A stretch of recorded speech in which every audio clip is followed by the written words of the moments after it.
Sad song শুনতেছি একটা একটা বিশেষ কারণ স্যাড সং শুনছি আজকে। আসলে মনটা অনেক বেশি খারাপ। আসলে আমি আপনাদেরকে বলে বোঝাতে পারবো না আজকে কেন এত বেশি মনটা খারাপ। কিছু জিনিস আছে, কিছু ভালোবাসার জিনিস আছে।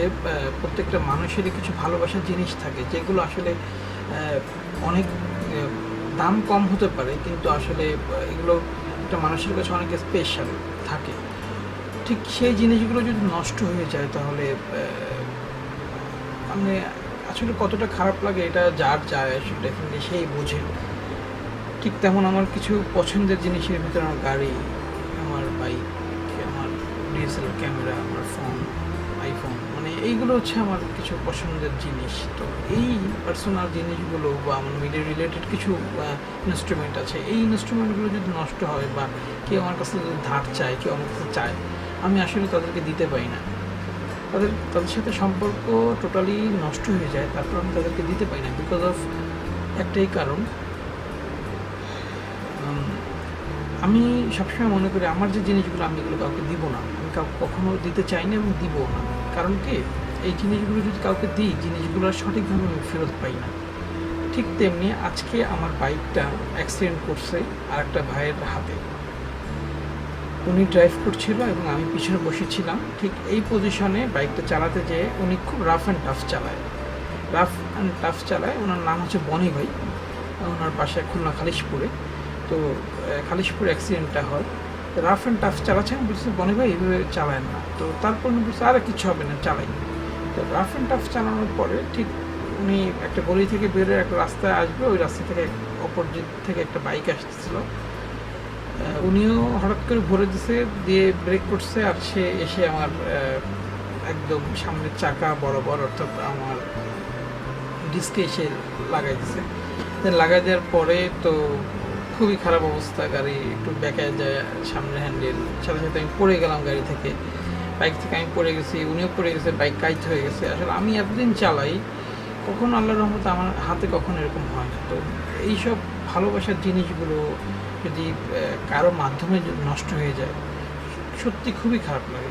তো এরপরে কি হলো, সেই বাইকটা যখনই উঠায় আমি যখন চালানোর ট্রাই করছি, তখনই সামনে আওয়াজ হচ্ছে সামনের চাকায়। দেন দেখা গেল কি যে সামনের চাকা ডিস্ক বেঁকায় গেছে। তো যে কারণে এখন গাড়ি চালালে সামনের চাকা আওয়াজ হচ্ছে, গাড়ি চালানো যাচ্ছে না। ঠিক এই অবস্থায় মন খারাপ করে আসলে আজকে শুক্রবার, জুম্মার দিন। তো আমার বিপদ আপদগুলো ম্যাক্সিমাম টাইম এই শুক্রবারেই হয়। আমি জানি না আসলে কেন এরকম হয়। তো তারপর নামাজ কালাম করে বাইকটা নিয়ে বাসায় চলে আসলাম। সো এই হলো অবস্থা। আজকে দিনটাই আসলে খুবই খারাপ অবস্থার ভিতরে গিয়েছে, মনটা খুবই খারাপ ছিল। তারপরে একটু রিফ্রেশমেন্ট করার জন্য আমি আজকে একটু বাইরে গেলাম। তো বাইরে গিয়ে একটু বিভিন্ন জায়গায় ঘুরলাম। তো তারপরে আসলে মনটা একটু ভালো হয়েছে। তারপর দেখা যাচ্ছে কি, আমার যে মানে যে গাড়িটাতে আমি চড়ি, সেই গাড়িটাতেও সমস্যা।